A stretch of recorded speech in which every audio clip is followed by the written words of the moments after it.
어머니, 이게 어머니의 72번째 생신 선물이에요. 아무 걱정 없이 편히 쉬실 수 있는 조용한 곳으로요. 아들 민호의 목소리는 부드러웠지만 그 부드러움 속에는 낯선 강요의 무게가 실려 있었다. 오숙자 여사는 가장 아끼는 연보라색 명주 한복을 곱게 차려입고 있었다. 아침부터 며느리 은주가 서둘러 입혀준 옷이었다. 오늘은 네 생일이니 근사한 곳에 가서 식사라도 하자는 말에 쑥스러우면서도 마음 한구석이 따뜻해졌었다.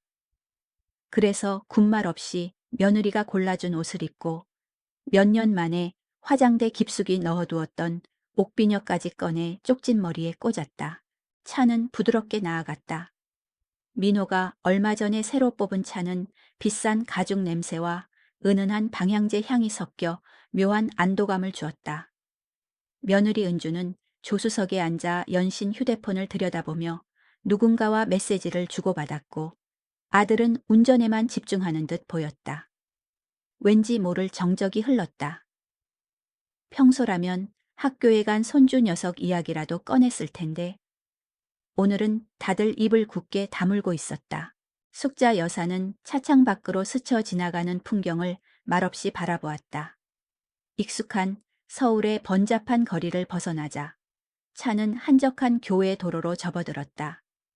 길 양옆으로 푸른 나무들이 병풍처럼 펼쳐졌고 간간히 그림 같은 전원주택들이 나타났다. 정말 좋은 곳으로 가는가 보구나. 숙자 여사는 막연한 기대를 품었다. 자식들이 바빠 명절이나 생일이나 제대로 챙겨주지 못하는 것을 늘 미안해했으니 오늘만큼은 큰 마음 먹고 준비했으리라. 차는 잘 닦인 아스팔트 길을 따라 한참을 더 달리다. 마침내 거대한 철문 앞에 멈춰 섰다. 문 위에는 실버 블라썸 빌리지라는 우아한 이름이 금색 글씨로 새겨져 있었다. 경비원이 운전석의 민호를 확인하고는 부드럽게 문을 열어주었다. 차가 안으로 들어서자 숙자 여사는 저도 모르게 감탄사를 내뱉을 뻔했다. 눈앞에 펼쳐진 것은 식당이 아니었다. 잘 가꾸어진 거대한 정원, 유럽의 고성을 연상시키는 아름다운 석조 건물들, 그리고 그 사이를 한가롭게 거니는 노인들의 모습. 모든 것이 비현실적으로 평화롭고 아름다웠다. 마치 영화 속 한 장면 같았다. 여기가 어디냐? 숙자 여사의 물음에 민호가 주차를 하며 대답했다. 바로 그때의 그 목소리였다. 부드러우면서도 강요의 무게가 실린 그 목소리. 어머니, 여기가 오늘부터 어머니가 지내실 곳이에요. 순간, 숙자 여사는 아들이 무슨 말을 하는지 이해하지 못했다. 지낼 곳이라니. 이곳에서 식사를 하고 잠시 쉬었다가 저녁에는 집으로 돌아가는 것이 아니었나? 그게 무슨 소리냐? 밥 먹으러 온 게 아니고 식사도 물론 여기서 하시죠. 여기 식사가 호텔 뷔페보다 더 잘 나와요. 주방장 실력이 대단하대요. 은주가 조수석에서 돌아보며 상냥하게 거들었다. 그 상냥함이 칼날처럼 숙자 여사의 가슴을 베었다. 아니다. 뭔가 잘못되었다. 숙자 여사는 차 문을 열고 밖으로 나섰다. 깨끗하고 상쾌한 공기가 폐부 깊숙이 들어왔지만 머리는 어지러웠다. 민호와 은주가 차에서 내려 그녀의 양팔을 부축했다. 그 손길이 너무나도 어색하고 의도적으로 느껴졌다. 숙자 여사는 마치 인형처럼 그들에게 이끌려 건물 로비로 들어섰다. 대리석 바닥은 거울처럼 반짝였고 높은 천장에는 거대한 샹들리에가 눈부신 빛을 쏟아내고 있었다. 실버, 블라썸 빌리지에 오신 것을 환영합니다. 단정한 유니폼을 입은 젊은 여직원이 허리를 굽혀 인사했다. 이민효님, 오셨군요. 어머님 방은 준비되어 있습니다. 직원의 말에 숙자 여사의 심장이 쿵 하고 내려앉았다. 방이라니, 내 방이라니. 민호야, 이게 다 뭐냐? 제대로 설명 좀 해봐라. 왜 여기에 내 방이 있다는 것이냐? 숙자 여사의 목소리가 가늘게 떨려 나왔다. 민호는 그제야 어머니의 얼굴을 제대로 마주 보았다. 하지만 그의 시선은 금세 바닥으로 향했다. 어머니, 집에서는 저희가 바빠서 어머니를 제대로 챙겨드리지 못하잖아요. 은주도 일하고 저도 매일 야근이고 어머니 혼자 계실 때가 많아서 늘 걱정됐어요. 여기서 지내시면 친구분들도 많이 사귈 수 있고 의료진도 24시간 대기하고 있으니 저희도 마음이 놓여요. 아들의 말은 너무나도 이성적이고 합리적이었다. 모든 것이 어머니를 위한 배려라는 투였다. 하지만 숙자 여사에게는 그 모든 말이 비수처럼 들렸다. 단 한 번도, 단 한마디도 자신에게 물어본 적이 없었다. 자신의 의견을 구한 적이 없었다. 그들은 모든 것을 결정하고 오늘 통보하기 위해 자신을 이곳으로 데려온 것이다. 내 멋대로 정하고 이게 선물이란 말이냐? 어머니, 선물 맞아요. 여기 들어오려면 얼마나 비싸고 힘든지 아세요? 저희가 어머니 편히 모시려고 얼마나 애썼는데요. 서연이랑도 다 상의했어요. 다들 이게 최선이라고 생각했어요. 딸 서연의 이름까지 나왔다. 며칠 전 딸은 전화를 걸어 엄마, 오빠가 엄마한테 좋은 선물 해줄 거래. 기대해. 라며 웃었었다. 그 좋은 선물이 이것이었단 말인가? 온몸에서 힘이 빠져나가는 것 같았다. 다리가 후들거려 주저앉을 것만 같았다. 어머니, 짐은 저희가 어제 미리 옮겨놨어요. 필요한 거 있으시면 언제든 전화하시고요. 은주가 말했다. 어제. 그들이 자신의 짐을 옮긴 것이 어제였다. 어쩐지 어젯밤 자신의 방이 휑하게 느껴졌었다. 옷장이며 서랍이며 반쯤 비어 있었지만 며느리가 대청소를 했으려니 대수롭지 않게 여겼다. 그 모든 것이 이 순간을 위한 준비였다니. 나는 여기서 살 수 없다. 집에 가야 한다. 내 집으로. 숙자 여사는 거의 애원하듯 말했다. 하지만 민호는 단호하게 고개를 저었다. 어머니, 여기가 이제 어머니 집이에요. 처음에는 좀 낯설겠지만 금방 적응하실 거예요. 다들 그러신데요. 그는 다들이라는 말을 강조했다.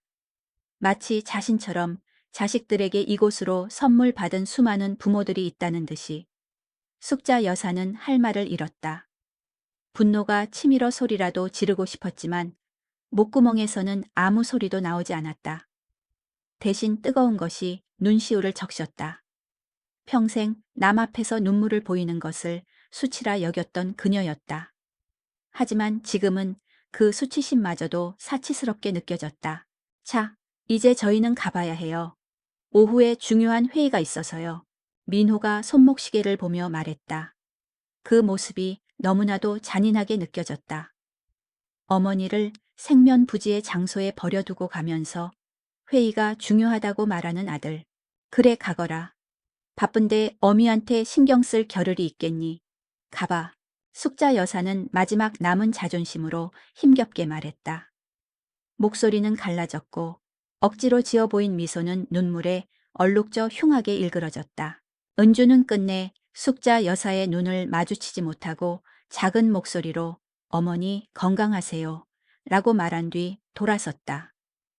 민호는 잠시 머뭇거리다 결국 아무 말도 하지 못하고 아내의 뒤를 따랐다. 그들의 뒷모습은 너무나도 바쁘고 초조해 보였다.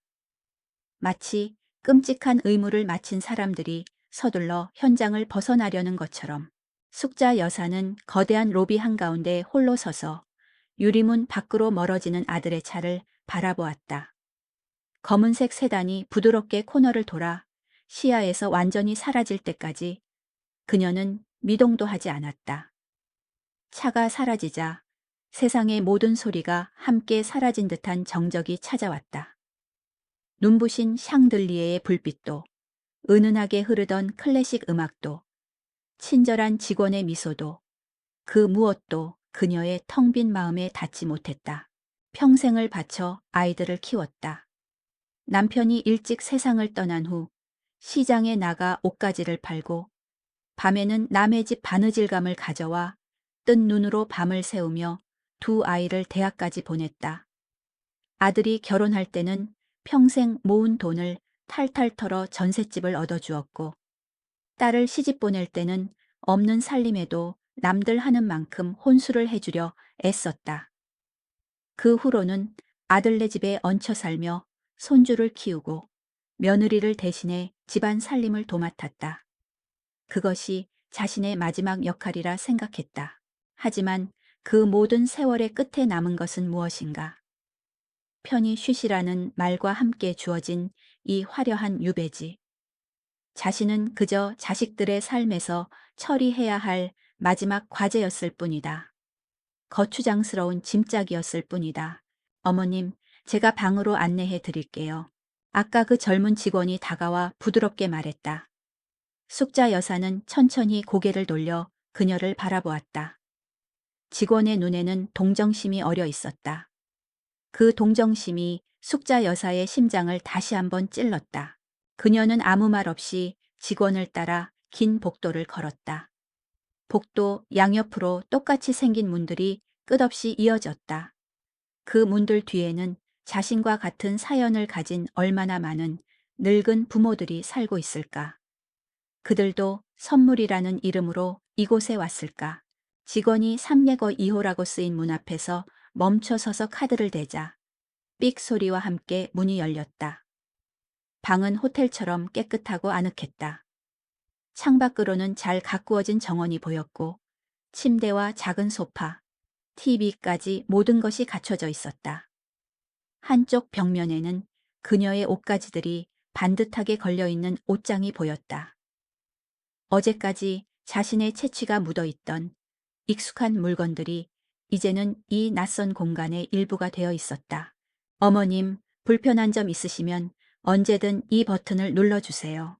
직원이 침대 머리맡에 비상 호출 버튼을 가리키며 설명했지만 숙자 여사의 귀에는 아무것도 들리지 않았다.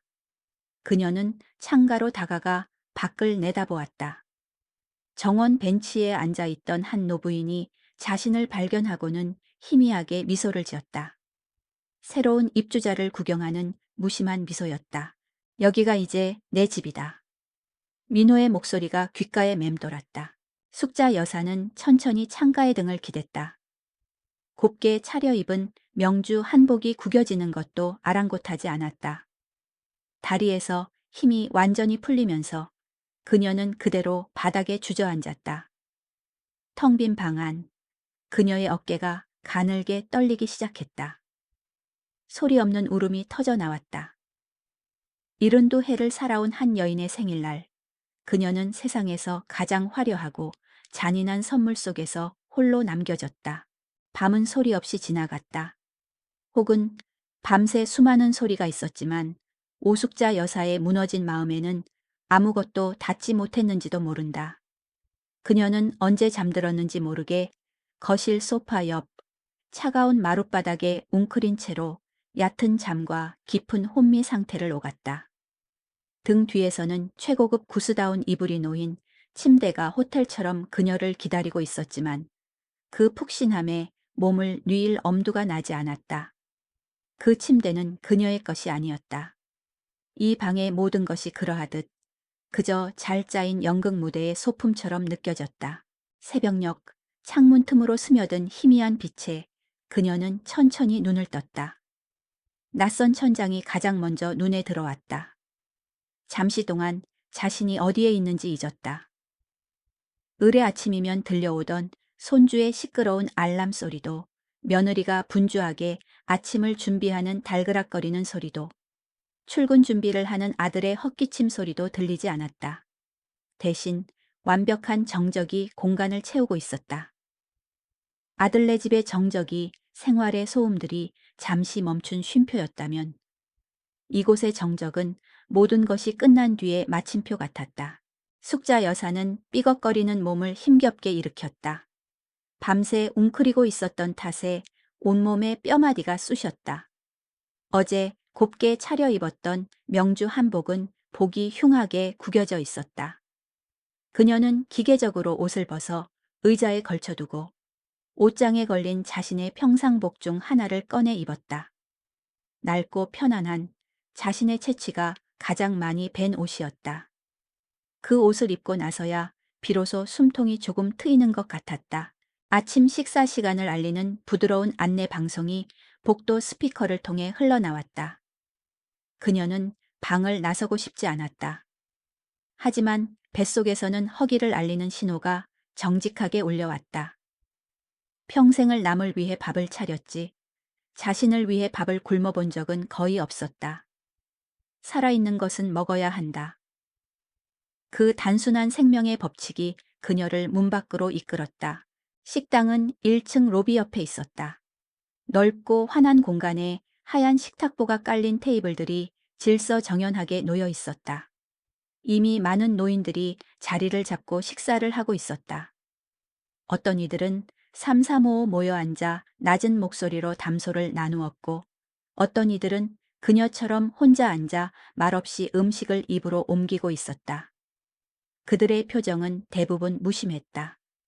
기쁨도 슬픔도 아닌 그저 시간을 보내는 것에 익숙해진 사람들 특유의 텅 빈 표정. 숙자 여사는 배식대에서 식판을 받아들었다. 음식은 아들의 말대로 훌륭했다. 따뜻한 밥과 정갈한 나물, 부드러운 생선구이와 맑은 묵국까지. 영양과 맛을 모두 고려한 그야말로 완벽한 식단이었다. 하지만 그녀의 혀끝에서는 아무 맛도 느껴지지 않았다. 마치 밀랍을 씹는 것 같았다.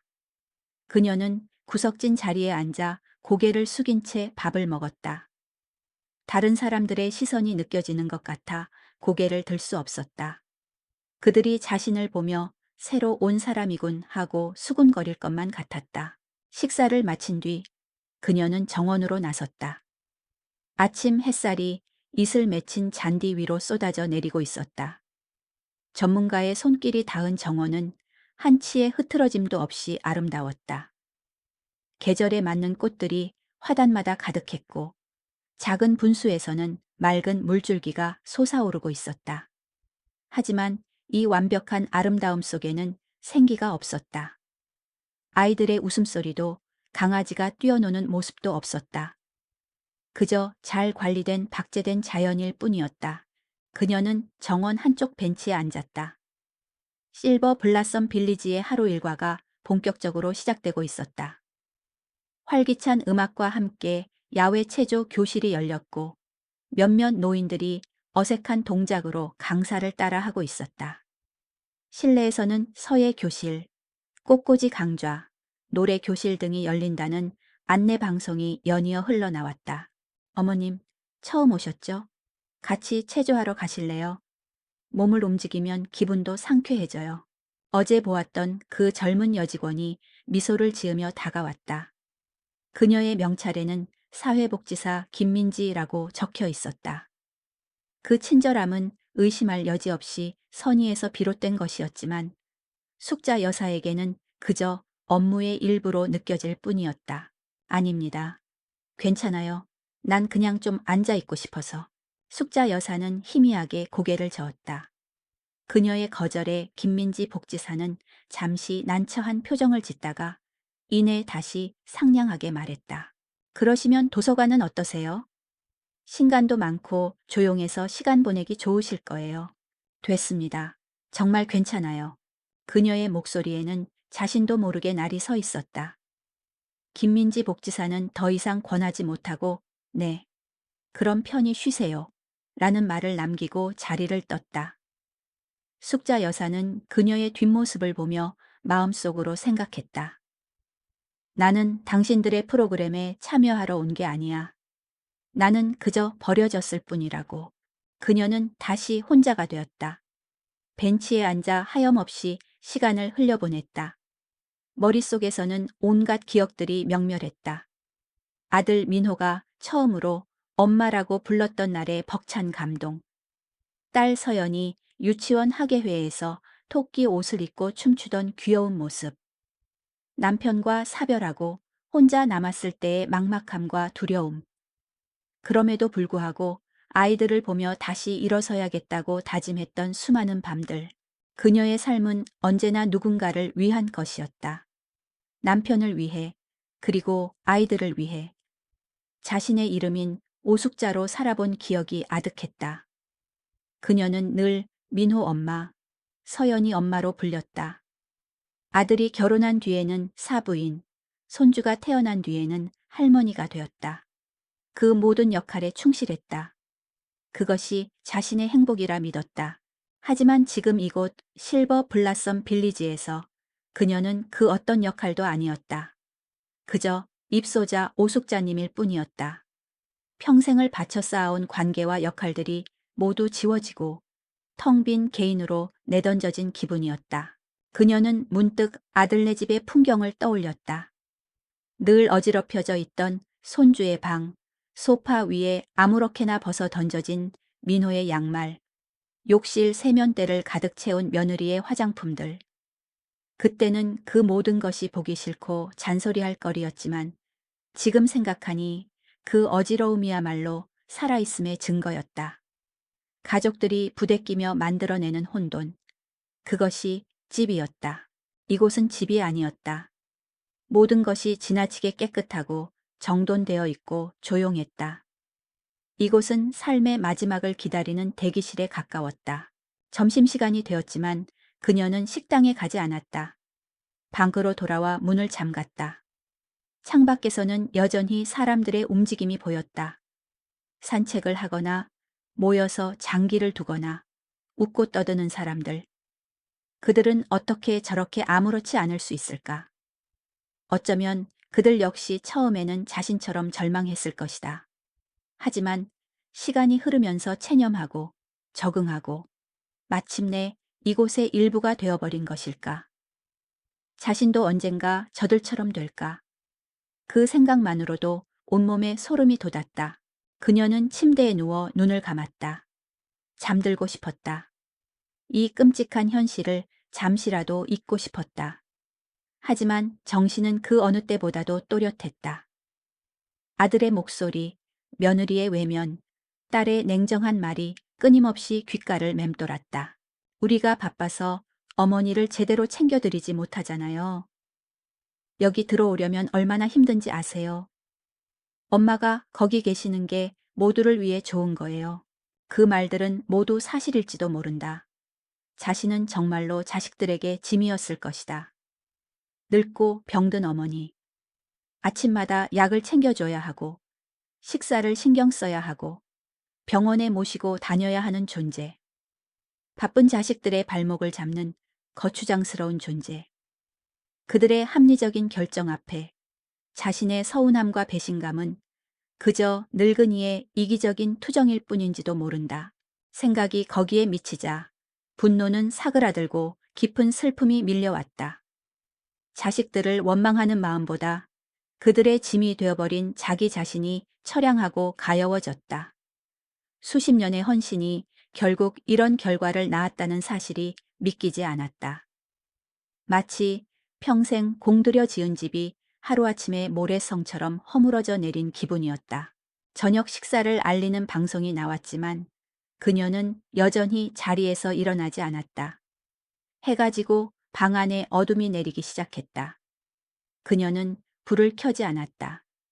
어둠 속에서 그녀의 윤곽은 점점 희미해져 방 안의 가구들과 하나가 되어가는 것 같았다. 독독. 그때 누군가 방문을 두드렸다. 오숙자 어머님, 저녁 식사 안 하셔서 와봤어요. 괜찮으세요? 김민지 복지사의 목소리였다.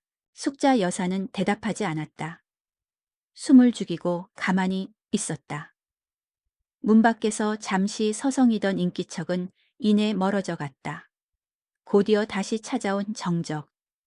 그 정적 속에서 그녀는 비로소 깨달았다. 이곳에서 그녀가 할 수 있는 유일한 저항은 침묵뿐이라는 것을. 아무것도 하지 않는 것, 아무것도 원하지 않는 것, 아무것도 느끼지 않는 것. 그렇게 스스로를 지워나가는 것만이 이 참을 수 없는 현실을 견뎌낼 유일한 방법일지도 모른다고 생각했다. 어둠 속에서 그녀는 눈을 감았다. 길고 긴 두 번째 밤이 시작되고 있었다. 시간은 의미 없이 흘러갔다. 실버 블라썸 빌리지에서의 하루는 어제와 오늘, 그리고 내일이 모두 똑같은 모습으로 복제되어 있었다. 오숙자 여사는 기계적으로 아침에 눈을 뜨고 최소한의 음식을 섭취하고 방으로 돌아와 창밖을 내다보는 일과를 반복했다. 그녀의 세계는 사방이 벽으로 막힌 3개 이호실과 창문 너머로 보이는 계절의 변화마저 인공적으로 느껴지는 정원이 전부였다. 직원들은 더 이상 그녀에게 무언가를 권하지 않았다. 그들은 그저 멀리서 그녀를 지켜볼 뿐이었다. 그 시선 속에는 업무적인 우려와 인간적인 연민이 섞여 있었지만 숙자 여사는 애써 그것을 외면했다. 동정은 그녀가 가장 견디기 힘든 감정이었다.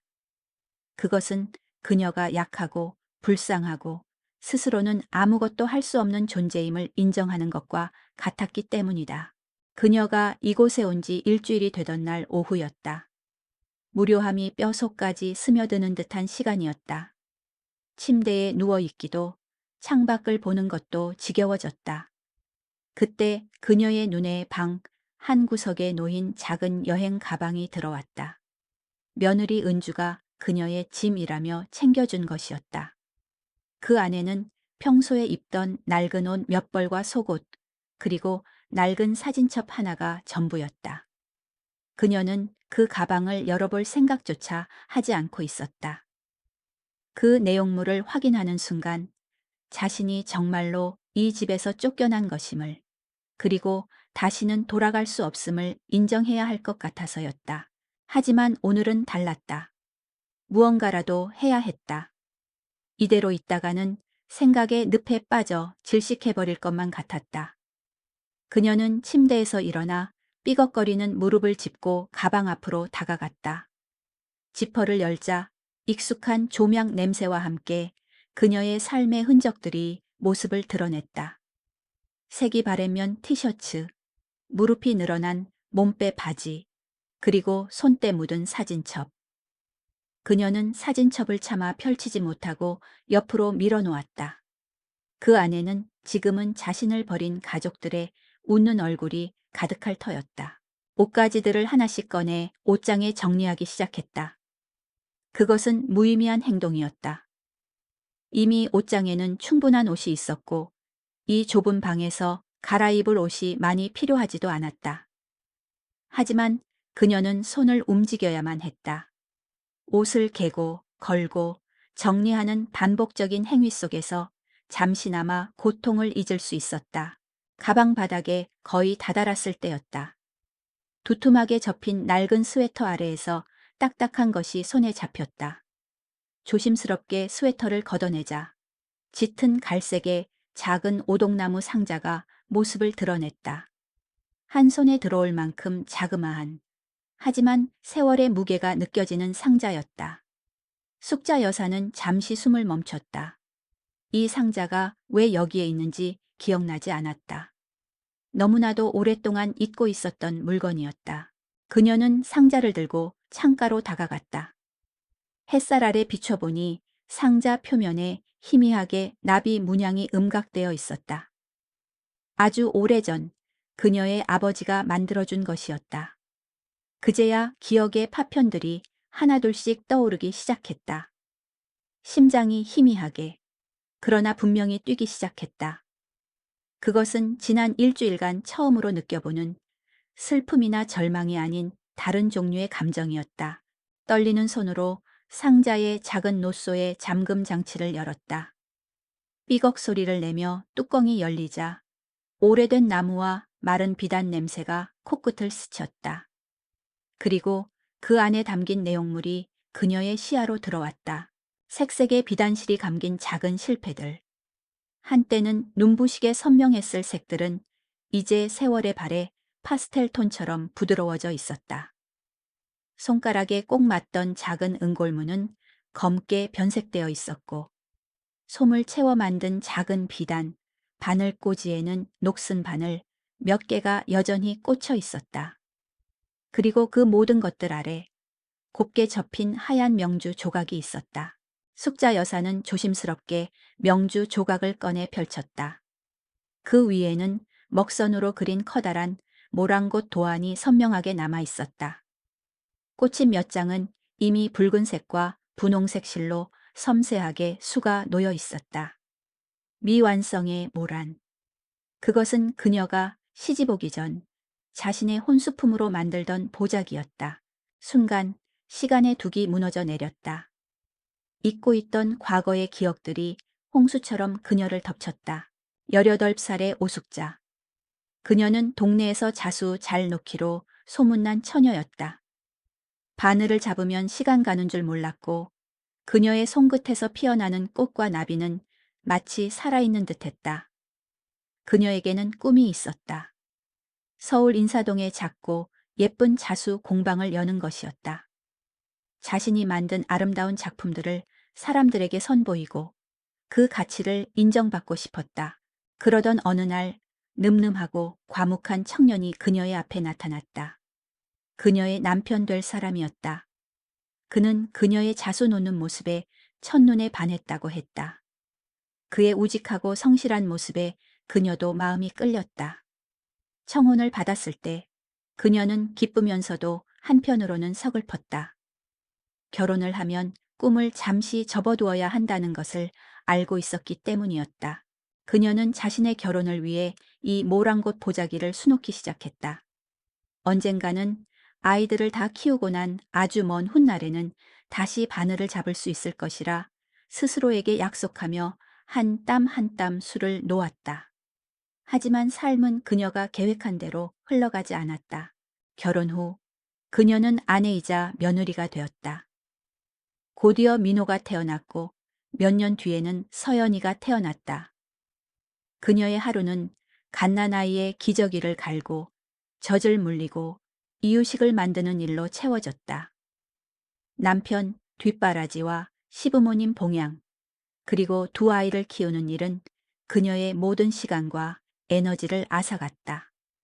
섬세했던 그녀의 손은 설거지와 빨래로 거칠어졌고 꿈 많던 처녀는 어느새 억척스러운 아줌마가 되어 있었다.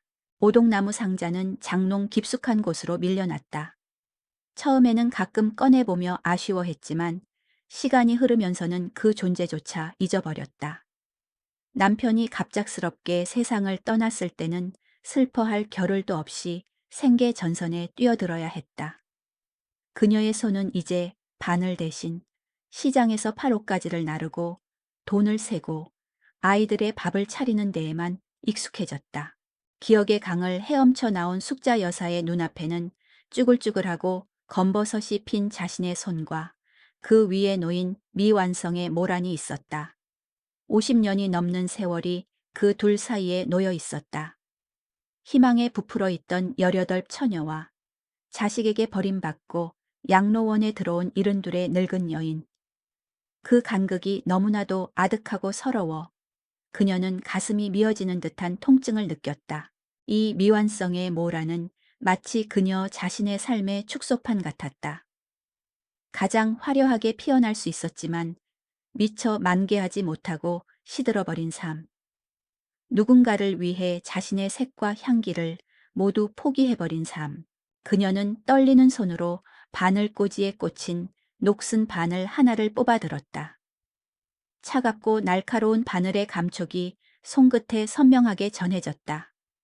한때는 몸의 일부처럼 익숙했던 도구였지만 지금은 너무나도 낯설었다. 관절염으로 뻣뻣해진 손가락으로 이 작은 바늘을 제대로 잡을 수 있을까? 그녀는 명주 조각을 들어 햇빛에 비춰보았다. 아직 수가 놓이지 않은 꽃잎의 윤곽선이 그녀에게 말을 거는 것 같았다. 아직 끝나지 않았어. 아직 피어날 기회가 남았어. 숙자 여사는 바늘귀에 실을 꿰려고 애썼다. 하지만 눈이 침침하고 손이 떨려 좀처럼 쉽지 않았다. 몇 번의 실패 끝에 간신히 붉은 실을 꿰는데 성공했다. 그녀는 숨을 고르고 미완성된 꽃잎의 한 부분에 바늘을 가져갔다. 바로 그 순간 뜨거운 눈물 한 방울이 그녀의 손등 위로 툭 떨어졌다. 그리고 이내 다른 눈물 방울이 명주 위로 떨어져 옅은 얼룩을 만들었다. 그것은 서러움의 눈물이기도 했고 회한의 눈물이기도 했다. 하지만 그 속에는 아주 희미하게 다른 무언가가 섞여 있었다.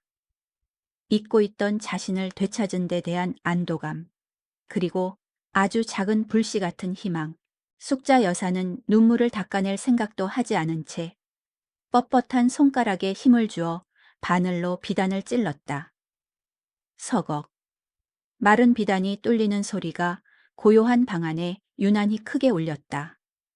54년 만에 첫 바늘땀이었다. 54년 만에 첫 바늘땀은 삐뚤었고 힘 조절에 실패해 필요 이상으로 깊게 박혔다. 오숙자 여사는 잠시 숨을 멈추고 그 서툰 흔적을 바라보았다. 예전의 그녀였다면 결코 용납할 수 없는 실수였다. 당장이라도 실을 풀어내고 다시 시작했을 것이다. 하지만 지금은 그럴 힘도 의욕도 없었다. 이 첫 땀은 그저 그녀가 무언가를 다시 시작했다는 증거. 그것만으로도 충분했다. 그녀는 두 번째 땀을 떴다.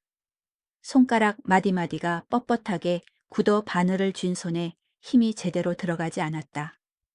젊었을 적에는 몸의 일부처럼 자유자재로 움직이던 손가락이 이제는 제멋대로 떨리며 반항했다. 눈은 침침해서 바늘 끝이 어디를 향하는지 가늠하기 어려웠다. 몇 번이고 천을 잘못 찌르기 일쑤였다. 좌절감이 밀려왔다. 이젠 이것마저도 할 수 없게 되었구나.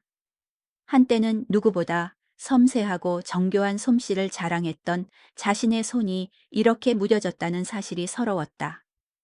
그녀는 바늘을 내려놓고 거칠어진 손을 가만히 들여다보았다. 수십 년간의 고된 살림살이가 남긴 흔적들이 손등과 손바닥에 고스란히 새겨져 있었다. 이 손으로 아이들을 씻기고 밥을 해 먹이고 상처에 약을 발라주었다. 이제 와서 이 손으로 다시 꽃을 피워내겠다는 것이 가당키나 한 욕심일까. 그녀는 포기하고 싶은 마음으로 다시 오동나무 상자를 닫으려 했다. 하지만 바로 그 순간 창문으로 쏟아져 들어온 오후의 햇살이 미완성의 모랑꽃을 환하게 비췄다. 빛을 받은 붉은 비단실이 마치 살아있는 혈관처럼 생생하게 반짝였다. 그 모습에 홀린 듯 그녀는 다시 바늘을 집어들었다. 이번에는 조급해하지 않기로 했다. 아주 천천히 한 땀 한 땀에 모든 정신을 집중했다. 숨을 고르고 바늘 끝을 도안의 선에 맞추고 신중하게 천을 찔렀다. 그리고 천천히 실을 잡아당겼다. 서걱, 서걱. 바늘이 비단을 통과하는 소리가 마치 명상의 주문처럼 그녀의 마음을 차분하게 가라앉혔다. 시간이 얼마나 흘렀을까? 그녀는 세상 모든 것을 잊고 오직 바늘과 실, 그리고 천의 감촉에만 몰두했다. 그러자 놀라운 일이 일어났다. 뻣뻣했던 손가락 근육이 아주 조금씩 풀리기 시작했다. 수십 년간 잠들어 있던 세포들이 깨어나는 것처럼 손이 아주 오래된 감각을 기억해내기 시작했다. 바늘땀은 여전히 완벽하지 않았지만 처음보다는 훨씬 고르고 부드러워졌다. 그날 이후 자수는 그녀의 일상이자 유일한 탈출구가 되었다. 아침에 눈을 뜨면 가장 먼저 자수 틀을 찾았다. 밥을 먹을 때를 제외하고는 온종일 창가에 앉아 술을 놓았다. 그녀의 방은 더 이상 감옥이 아니었다. 그녀만의 작은 우주, 그녀가 온전히 통제할 수 있는 작은 왕국이 되었다. 자수는 그녀에게 침묵의 대화 방식이었다. 그녀는 술을 놓으며 자신의 삶을 반추했다. 선명한 붉은 실로는 억눌러 왔던 분노와 희생의 세월을 수놓았다. 여리디 어린 분홍실로는 미처 피워보지 못했던 처녀 시절의 꿈을 담았다. 푸른 잎사귀를 수놓을 때는 자식들을 키워냈던 생명의 기운을, 금색 실로는 짧았지만 행복했던 남편과의 추억을 떠올렸다. 한 땀 한 땀 술을 놓을 때마다 응어리졌던 감정들이 실을 따라 빠져나가며 마음이 정화되는 것을 느꼈다. 그녀의 변화는 실버 블라썸 빌리지의 직원들과 다른 입소자들의 눈에도 띄었다. 늘 멍하니 허공을 보며 앉아있던 노부인이 이제는 무언가에 놀랍도록 집중하고 있었다. 그녀는 여전히 말이 없었지만 그 침묵은 더 이상 공허한 절망이 아니었다. 그것은 깊은 내면으로 침잠하는 장인의 고요함과 닮아 있었다. 그녀는 식사도 거르지 않았다.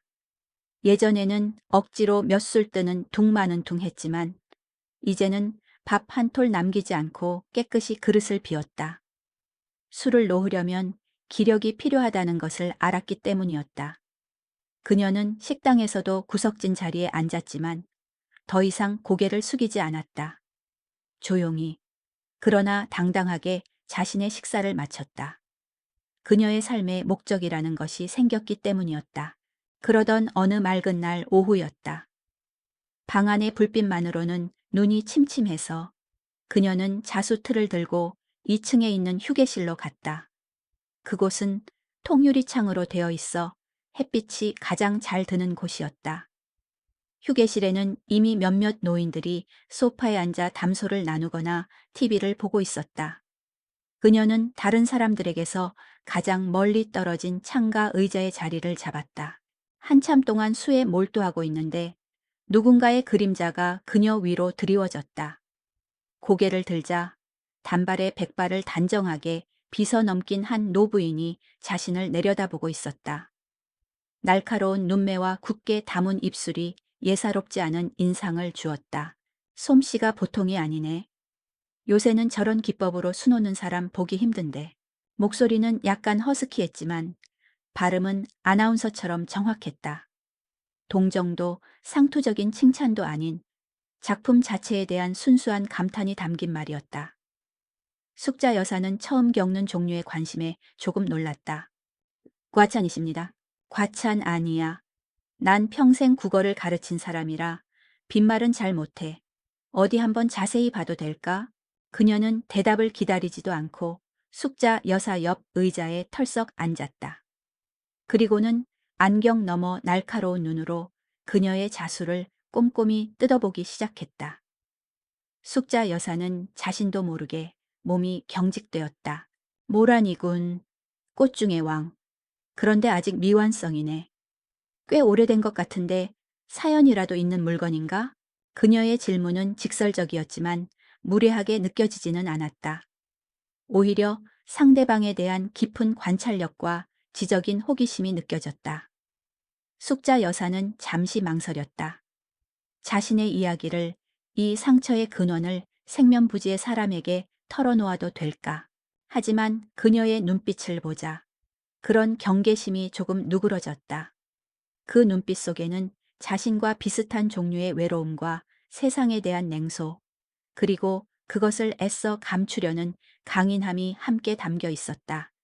시집 올 때 만들던 겁니다. 50년도 더 지났지요. 숙자 여사가 나직이 말했다. 그 한마디에 담긴 시간의 무게를 상대방은 금방 알아차린 듯 했다. 50년이라. 그 긴 세월을 건너 다시 바늘을 잡은 거군. 대단한 용기야. 그녀는 용기라는 단어를 힘주어 말했다. 그 순간 숙자 여사는 무언가 울컥 치밀어 오르는 것을 느꼈다. 아들도 딸도 며느리도 몰라주었던 그녀의 노력을 이 처음 보는 사람이 알아봐 주었다. 내 소개가 늦었군. 나는 최인숙이라고 해. 고등학교에서 아이들 문학 가르치다 퇴직했지. 오숙자입니다. 그렇게 두 사람의 첫 만남이 시작되었다. 최인숙 여사는 그 후로도 종종 숙자 여사에게 다가와 말을 걸었다. 그녀는 수다스럽지 않았다. 그저 숙자 여사가 수놓는 모습을 조용히 지켜보거나 자신이 읽던 책의 좋은 구절을 나지막이 읽어주곤 했다. 사군자 중 국화는 속세를 등진 은사의 기품을 상징하고 매화는 눈 속에서도 피어나는 선비의 절개를 뜻하지.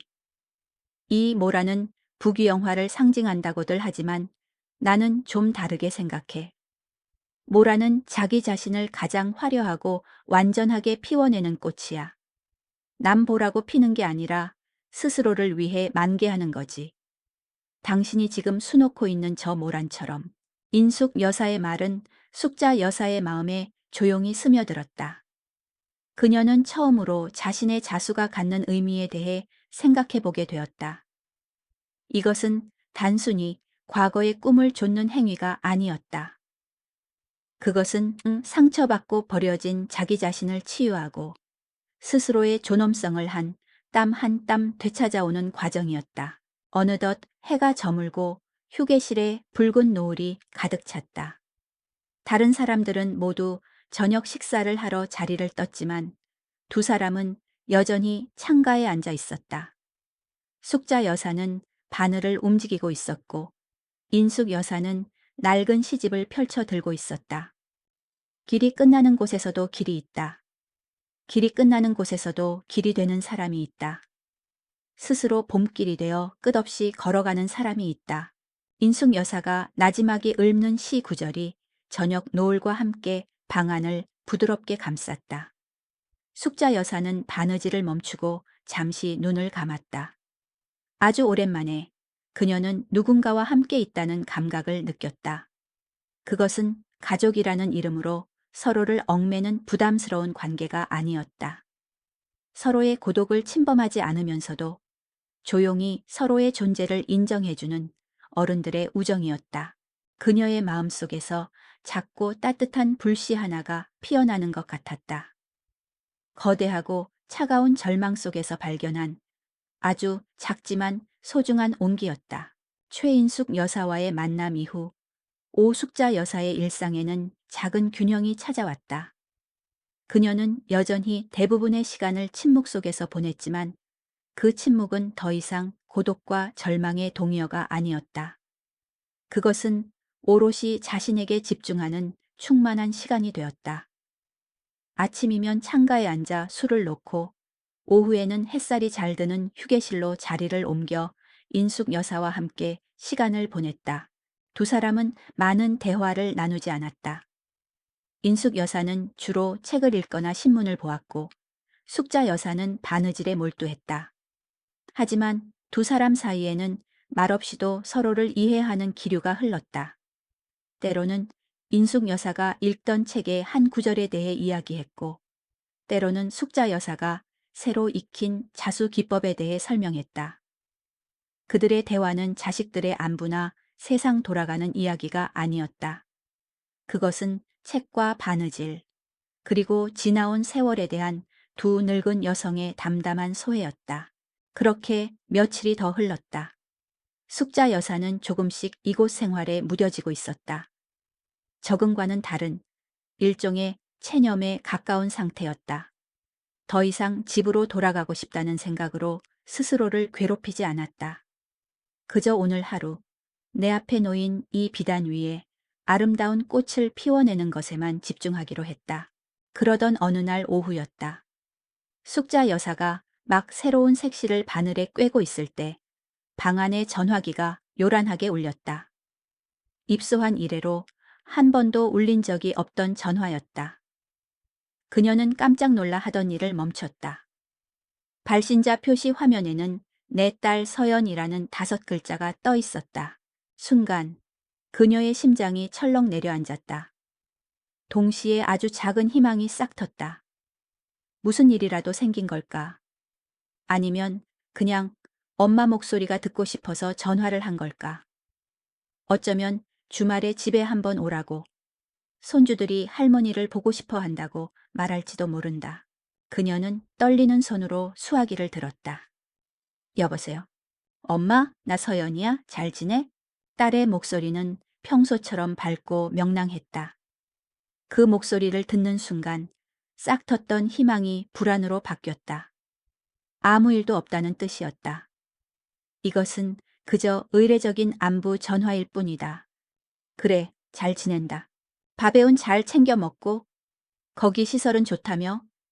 오빠가 그러는데 거의 호텔 수준이라고. 먹을 만하다. 사람들은 어때? 친구는 좀 사귀었어. 심심하게 혼자만 있는 거 아니지? 딸은 기관총처럼 질문을 쏟아냈다. 하지만 그 질문들 속에는 진정한 궁금증이 담겨 있지 않았다. 그것은 모범 답안이 정해져 있는 형식적인 물음이었다. 네, 잘 지내요. 밥도 잘 먹고 친구도 사귀었어요. 걱정 말아라. 숙자 여사가 이렇게 대답해 주기를 바라는 것이 분명했다. 숙자 여사는 딸이 원하는 대답을 해주지 않았다. 그저 짧게 괜찮다는 말만 반복했다. 수화기 너머로 잠시 어색한 침묵이 흘렀다. 서연은 화제를 돌렸다. 자신의 남편이 이번에 승진을 했다는 이야기. 아들이 초등학교 회장 선거에 나갔다가 아깝게 떨어졌다는 이야기. 새로 산 가방이 마음에 든다는 시시콜콜한 이야기들이 이어졌다. 숙자 여사는 아무 말 없이 듣고만 있었다. 딸의 세계와 자신의 세계는 이제 아무런 접점도 없는 완전히 다른 궤도를 도는 행성 같았다.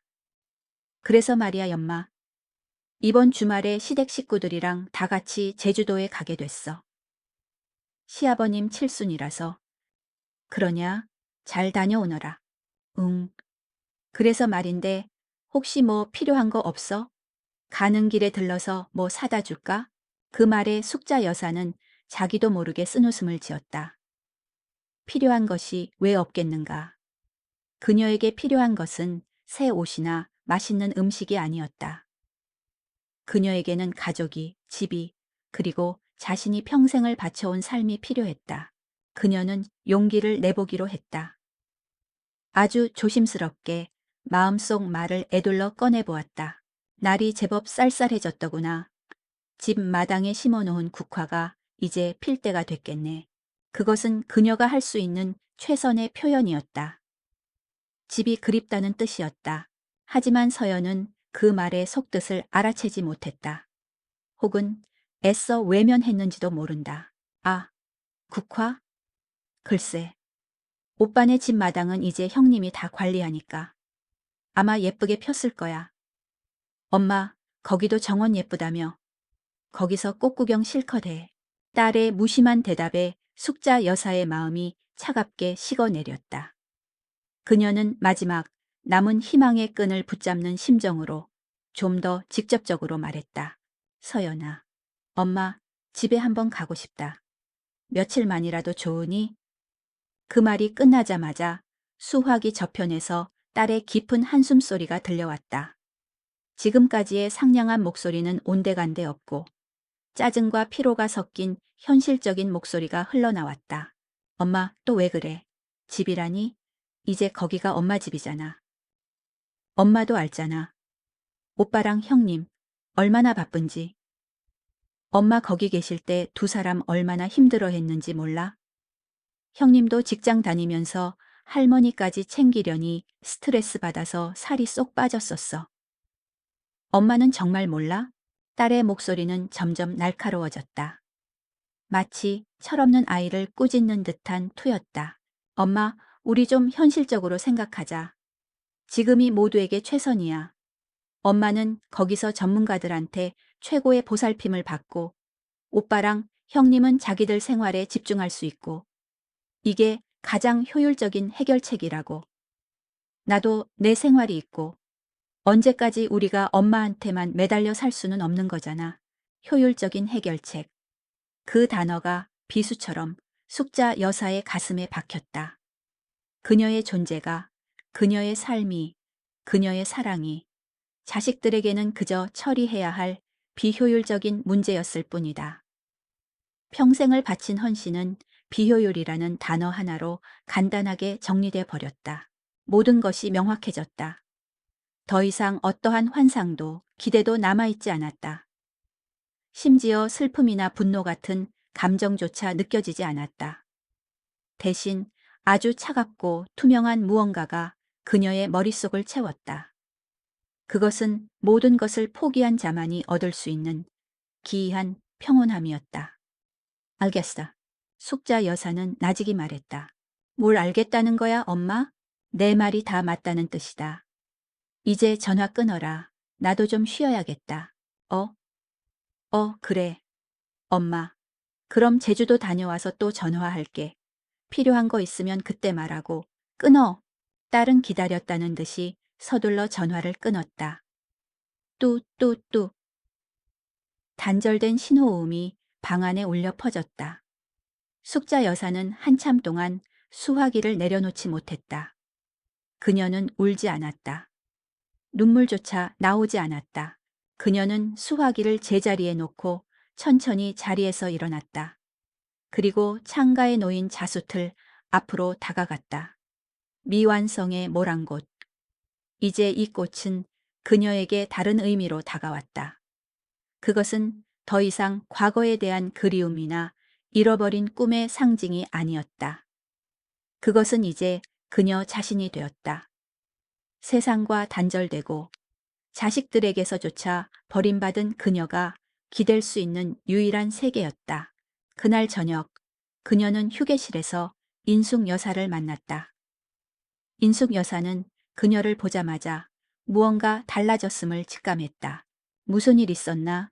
얼굴이 달라 보이네. 숙자 여사는 희미하게 웃었다. 긴 꿈에서 깨어난 것 같아요. 그녀는 더 이상 설명하지 않았다. 하지만 인숙 여사는 모든 것을 이해한다는 듯 말없이 그녀의 손등을 가만히 두드려 주었다. 무뚝뚝한 그녀가 처음으로 보여준 따뜻한 위로였다. 방으로 돌아온 숙자 여사는 밤늦도록 불을 켠 채 술을 놓았다. 그녀의 바늘땀은 이전보다 훨씬 단단하고 거침없어졌다. 더 이상 망설임이나 떨림이 없었다. 마치 폭풍우가 모든 것을 휩쓸고 간 뒤에 고요한 아침처럼 그녀의 마음은 비어 있었고 그 텅 빈 공간에 새로운 의지가 자리 잡고 있었다. 딸과의 전화는 그녀에게 남은 마지막 미련의 끈을 끊어버렸다. 역설적이게도 그 단절은 그녀에게 완전한 자유를 주었다. 이제 그녀는 더 이상 누군가의 아내도 어머니도 할머니도 아니었다. 그녀는 그저 오숙자였다. 그리고 그녀 앞에는 오직 그녀의 손으로만 피워낼 수 있는 한 송이 모란꽃이 남아 있었다. 딸과의 전화 통화가 남긴 것은 차가운 단절감이었지만 그 단절은 역설적으로 오숙자 여사에게 이전에는 몰랐던 종류의 집중력을 안겨주었다. 더 이상 돌아갈 집을 그리워하거나 자식들의 안위를 걱하며 마음 졸일 필요가 없어졌다. 그녀에게 남은 세상은 오직 눈앞의 사각 나무틀과 그 위에 펼쳐진 하얀 명주, 그리고 색색의 비단실 뿐이었다. 그녀의 바느질에는 도끼마저 서려 있었다. 마치 평생의 한을 풀어내기라도 하려는 듯 그녀는 먹고 자는 최소한의 시간을 제외하고는 온종일 바늘을 손에서 놓지 않았다. 손가락 끝이 아리고 손목이 시큰거렸지만 그런 육체적 고통은 오히려 그녀의 정신을 더욱 또렷하게 만들었다. 텅 비어버린 마음을 채울 수 있는 것은 오직 이 행위뿐이었다. 미완으로 남아있던 모란꽃의 마지막 꽃잎들이 그녀의 손끝에서 하나씩 채워져 나갔다. 그녀는 더 이상 도안의 선에만 의지하지 않았다. 때로는 과감하게 색을 섞어 미묘한 그림자를 만들어냈고 때로는 여러 기법을 겹쳐 꽃잎에 입체감을 더했다.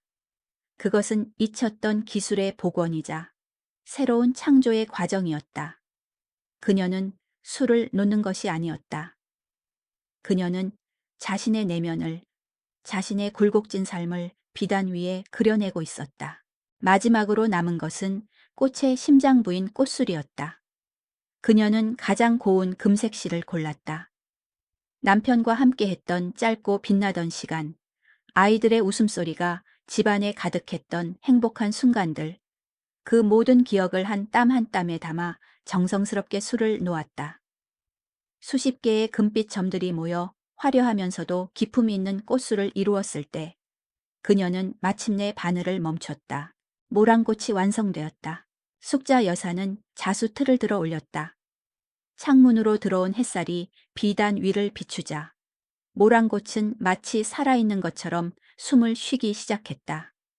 진한 붉은색과 여린 분홍색이 어우러진 풍성한 꽃잎, 짙은 녹색의 잎사귀, 그리고 그 중심에서 금빛으로 빛나는 꽃술까지. 그것은 그저 아름다운 자수가 아니었다. 거기에는 한 여인의 희로애락, 인고의 세월, 그리고 마침내 되찾은 존엄성이 고스란히 담겨 있었다. 54년의 세월을 뛰어넘어 마침내 한 송이 꽃이 만개한 것이다. 그녀는 완성된 작품을 들고 휴게실로 향했다. 최인숙 여사는 평소처럼 창가에 앉아 책을 읽고 있었다. 숙자 여사가 다가가자 그녀는 책에서 눈을 떼고 의아한 표정을 지었다. 숙자 여사의 얼굴에 평소와는 다른 아주 복잡 미묘한 표정이 떠올라 있었기 때문이다. 숙자 여사는 아무 말 없이 그녀 앞에 자수틀을 내밀었다. 인숙 여사의 시선이 모란꽃에 닿는 순간 그녀의 날카롭던 눈매가 부드럽게 풀렸다. 늘 세상사에 냉소적이던 그녀의 입이 무언가에 홀린 듯 살짝 벌어졌다. 그녀는 한참 동안 말없이 작품을 들여다보았다. 그 침묵은 숙자 여사에게 그 어떤 칭찬보다 더 큰 위안을 주었다. 숙자 씨, 마침내 인숙 여사가 입을 열었다. 그녀는 평소처럼 오숙자 여사라고 부르지 않고 처음으로 숙자 씨라고 불렀다. 이건 그냥 자수가 아니야. 이건 예술이야. 한 사람의 영혼이 담겨 있어. 인숙 여사는 감탄과 경애가 뒤섞인 목소리로 말했다. 그녀는 조심스럽게 손을 뻗어 술을 놓은 꽃잎을 가만히 쓸어보았다. 이런 작품이 이런 곳, 이 방구석에만 묻혀 있어서는 안 돼. 절대로. 그녀는 단호하게 말했다. 그리고는 갑자기 무언가 생각났다는 듯 눈을 반짝였다. 숙자 씨, 이리 와서 앉아봐. 나한테 좋은 생각이 있어. 인숙 여사는 자신의 스마트폰을 꺼내 들었다. 숙자 여사에게는 외계의 물건처럼 낯선 기계였다. 내가 자주 들어가는 인터넷 카페가 있어. 우리 같은 노인들이 취미 생활이나 소소한 일상을 공유하는 곳이지. 여기에 이 작품 사진을 한번 올려보는 거야. 인터넷에요? 그런 걸 누가 본다고요? 숙자 여사는 손사래를 쳤다. 자신의 내밀한 속마음 같은 이 작품을 얼굴도 모르는 사람들에게 내보인다는 것이 쑥스럽고 두려웠다. 누가 보긴 누가 봐. 사람이 보지. 좋은 것은 나눠야 하는 법이야. 진짜 예술은 나이를 가리지 않아. 작품이 스스로 말하게 놔둬봐. 인숙 여사는 막무가내였다. 그녀는 숙자 여사를 창가 햇살이 가장 잘 드는 곳에 앉히고는 여러 각도에서 작품 사진을 찍기 시작했다. 그녀의 모습은 마치 중요한 유물을 기록하는 고고학자처럼 진지했다. 사진을 다 찍은 인숙 여사는 익숙한 솜씨로 스마트폰을 조작해 인터넷 카페에 사진을 올렸다. 제목은 그녀가 직접 붙였다. 50년 만에 피어난 모란곳. 그녀는 별다른 설명을 덧붙이지 않았다. 그저 작품이 모든 것을 말해줄 것이라 믿었다. 숙자 여사는 불안과 기대를 안고 자신의 방으로 돌아왔다. 두 사람은 별다른 기대를 하지 않았다. 그저 한 사람이라도 이 작품의 가치를 알아봐 준다면 그것으로 족하다고 생각했다. 하지만 다음 날 놀라운 일이 벌어지기 시작했다. 인숙 여사가 올린 게시물에 댓글이 하나둘씩 달리기 시작한 것이다. 솜씨가 정말 대단하시네요. 박물관에 있어야 할 작품 같습니다. 사진인데도 꽃향기가 나는 것 같아요. 정말 감동적입니다.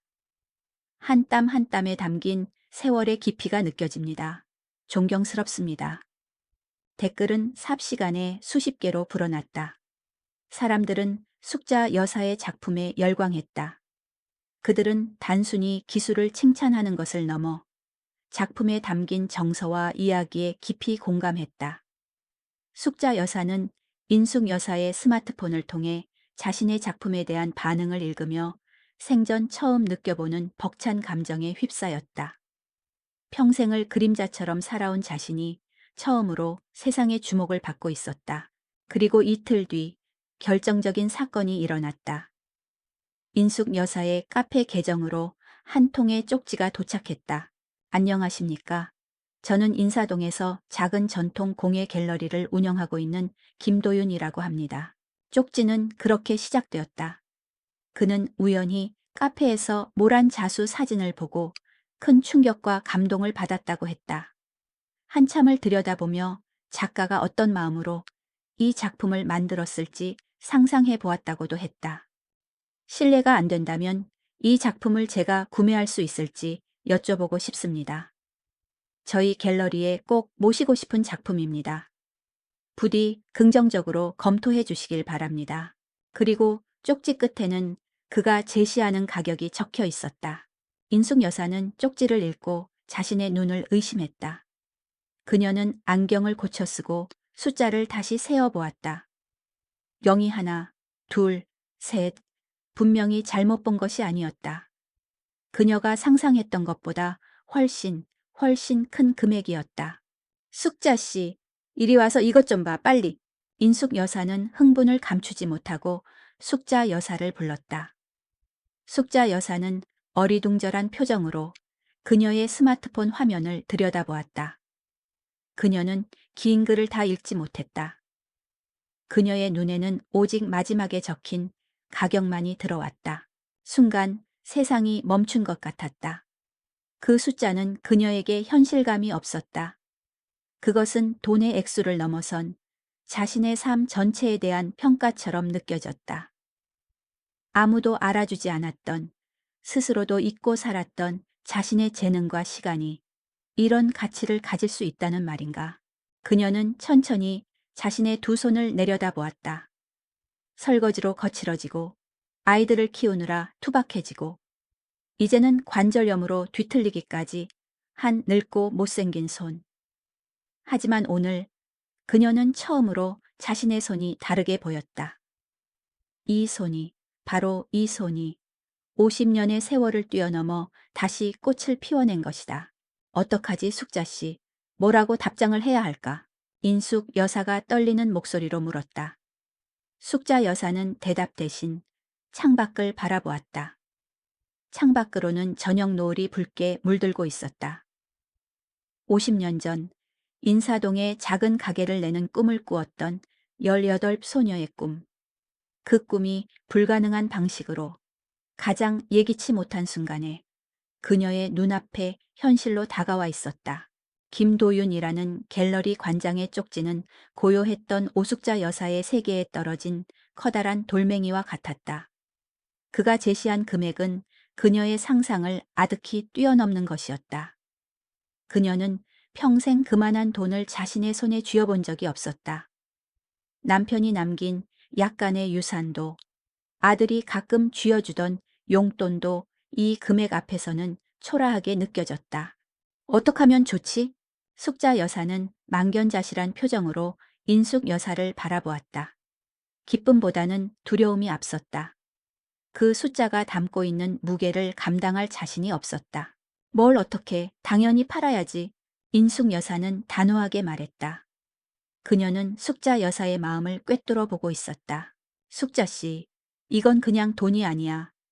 당신이 살아온 세월에 대한 정당한 평가라고. 이 작품은 당신 인생 그 자체잖아. 그러니 서랍 속에 가둬둘 게 아니라 세상에 내보여서 그 가치를 인정받아야 마땅해. 과거를 파는 게 아니야.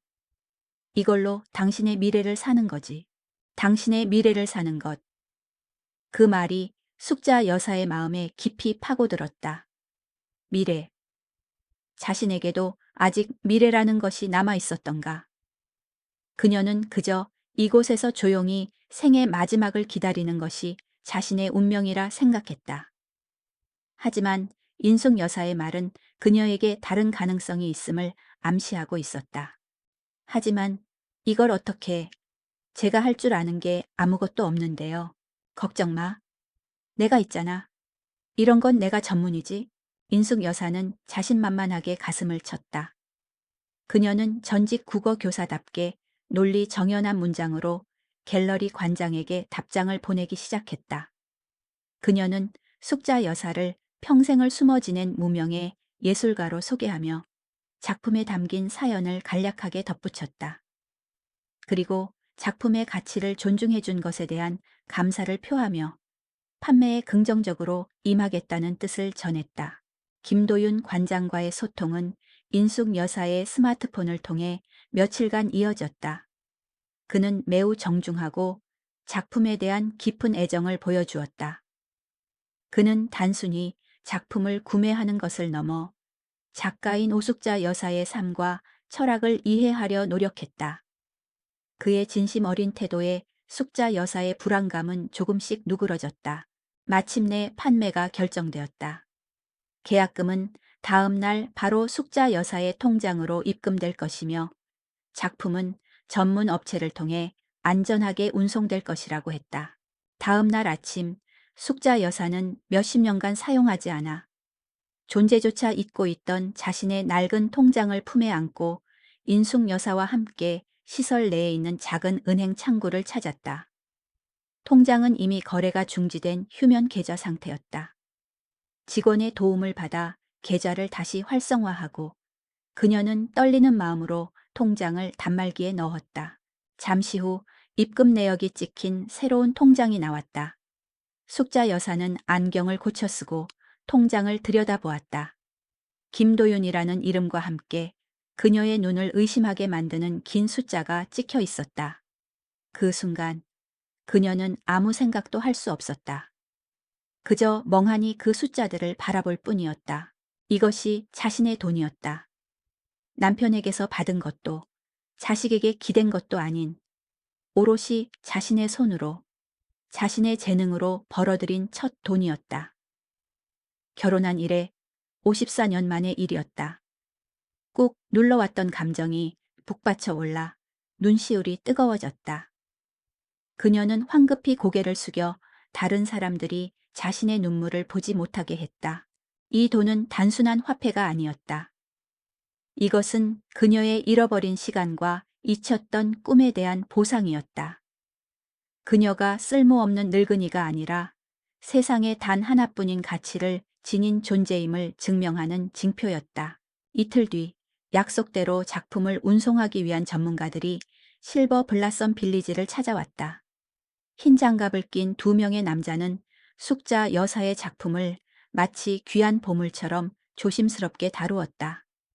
그들은 특수 제작된 상자의 작품을 안전하게 고정시키고 여러 겹의 완충제로 포장했다. 그 모든 과정을 지켜보며 숙자 여사는 자신의 작품이 이제 더 이상 자신만의 것이 아님을 실감했다. 작품이 실린 차가 빌리지를 떠나가는 모습을 그녀는 인숙 여사와 함께 창가에 서서 지켜보았다. 마치 다 키운 자식을 멀리 떠나보내는 어미의 심정이었다. 시원하면서도 한 구석이 허전했다. 이제 뭘 할 건가, 숙자 씨? 인숙 여사가 물었다. 모르겠어요. 뭘 해야 할지. 우선 당신 자신을 위해 돈을 좀 써. 평생 남을 위해서만 살았으니 이제는 그래도 돼. 그날 오후 숙자 여사는 인숙 여사의 도움을 받아 난생 처음으로 인터넷 쇼핑이라는 것을 해보았다. 그녀가 가장 먼저 주문한 것은 자수 용품들이었다. 이전과는 비교할 수 없을 만큼 질 좋은 최고급 비단실과 다양한 색상의 천들을 망설임 없이 장바구니에 담았다. 그것은 미래의 작품을 위한 투자였다. 그리고 그녀는 자신을 위한 작은 사치품을 하나 골랐다. 장인이 직접 빚어 만들었다는 소박하지만 우아한 청자, 찻잔 세트였다. 꼭 필요하지는 않았지만 그냥 갖고 싶었다. 자신의 기쁨을 위해 무언가를 사보는 행위. 그것은 그녀에게 너무나도 낯설고 새로운 경험이었다. 숙자 여사가 큰돈을 받고 작품을 팔았다는 소문은 빌리지 안에 금세 퍼져나갔다. 이전까지 그녀를 그저 말없고 우울한 신입으로만 보던 사람들의 시선이 달라졌다. 그들의 시선 속에는 놀라움과 부러움, 그리고 존경심이 담겨 있었다. 몇몇 입소자들이 용기를 내어 그녀에게 다가왔다. 오, 선생님, 정말 대단하세요. 저희도 한번 배워볼 수 있을까요? 그들은 숙자 여사를 선생님이라고 불렀다. 할머니도 어머님도 아닌 선생님. 그 호칭은 그녀에게 새로운 정체성을 부여했다. 그녀는 더 이상 누군가의 보살핌을 받는 수동적인 존재가 아니었다. 이제 그녀는 자신의 지식과 기술을 다른 사람에게 나누어 줄 수 있는 능동적인 존재가 된 것이다. 숙자 여사는 망설였다. 자신이 누군가를 가르칠 자격이 있을까?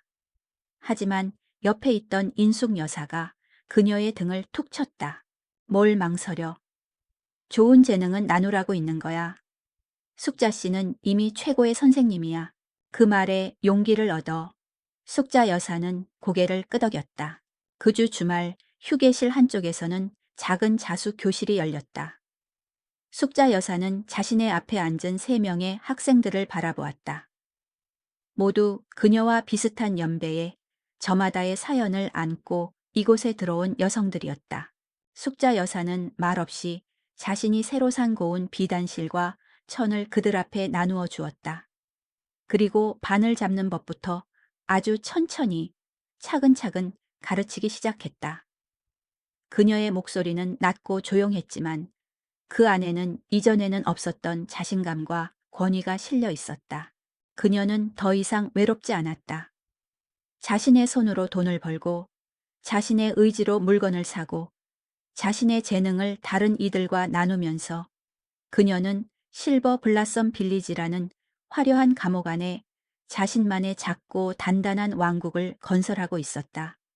한평생 자신을 위해 살아보지 못했던 한 여인이 생애 황혼역에서야 비로소 자신의 이름으로 된 삶을 시작하고 있었다. 오숙자 여사의 자수교실은 실버 블라썸 빌리지의 작은 명물이 되었다. 처음에는 서너 명으로 시작했던 수업이 입소문을 타면서 10명 가까이로 늘어났다. 그녀들은 저마다 다른 사연과 상처를 안고 이곳에 온 여성들이었다. 남편과 사별한 사람, 자식들과 의절한 사람, 평생 독신으로 살다 병을 얻어 들어온 사람. 그들은 숙자 여사의 자수 교실에 와서 비로소 마음 붙일 곳을 찾았다. 휴게실 한편에 마련된 그들의 공간은 언제나 조용한 활기로 가득 찼다. 그들은 수다를 떨기보다는 각자의 작품에 몰두했고 그러다 막히는 부분이 있으면 조용히 손을 들어 오 선생님을 찾았다. 숙자 여사는 그들의 곁으로 다가가 뻣뻣한 손을 잡아주며 반을 잡는 법을 교정해주거나 색실의 조화에 대해 조언을 건넸다. 그녀는 훌륭한 교사였다. 말수는 적었지만 핵심을 짚어내는 그녀의 설명은 이해하기 쉬웠다. 무엇보다 그녀는 학생들을 존중했다. 각자의 개성과 속도를 인정해 주었고 서툰 솜씨를 비웃거나 다그치는 법이 없었다. 그녀는 그저 묵묵히 기다려주고 용기를 북돋아 주었다. 그녀 자신이 겪었던 상처와 치유의 과정을 통해 그녀는 다른 사람의 아픔을 보듬는 법을 배우게 된 것이었다. 그렇게 그녀가 오 선생님으로서의 삶에 점차 익숙해져 가던 어느 주말 오후였다. 아들 민호와 며느리 은주가 예고 없이 그녀를 찾아왔다. 아마도 어머니를 고급 요양원에 모신 자식으로서의 의무감을 이행해야 한다는 생각에 한두 달에 한 번은 얼굴을 비춰야 한다고 생각했을 터였다. 그들은 값비싼 과일 바구니를 들고 휴게실로 들어섰다. 그리고 여러 할머니들에게 둘러싸여 무언가를 가르쳐주고 있는 어머니의 모습을 보고는 잠시 당황한 표정을 지었다. 그들이 상상했던 어머니의 모습은 방구석에 홀로 앉아 창밖을 보며 슬픔에 잠겨있는 모습이었을 것이다. 하지만 눈앞의 어머니는 그들의 예상과 너무나도 달랐다. 에머니, 저희 왔어요. 민호가 어색하게 인사를 건네자 자수 교실에 모여있던 모든 시선이 그들에게로 향했다. 숙자 여사는 천천히 고개를 들어 아들과 며느리를 바라보았다. 그녀의 마음은 놀랍도록 평온했다. 예전처럼 가슴이 철렁 내려앉거나 헛된 기대를 품지도 않았다. 그저 오랜만에 찾아온 손님을 대하는 듯 담담했다. 그래 왔느냐? 여기까지 웬일이냐? 어머니 잘 계신가 보러 왔죠? 하하. 민호는 멋쩍게 웃으며 과일 바구니를 테이블 위에 올려놓았다. 은주는 주위를 둘러보며 말했다. 어머님, 친구분들이신가 봐요. 잘 지내시는 것 같아 다행이네요. 친구라기보다는 제 학생들이지. 숙자 여사가 나직이 대답하자 민호와 은주는 눈을 동그랗게 떴다. 학생이요? 어머님이 뭘 가르치세요? 자수. 그냥 소일거리로 하는 거야. 숙자 여사는 대수롭지 않게 말했다. 그 말에 민호와 은주는 안도하는 표정을 지었다. 아, 늙은이들의 심심풀이 소일거리. 그들은 어머니의 새로운 취미 생활을 이곳 생활에 성공적으로 적응한 증거로 받아들였다.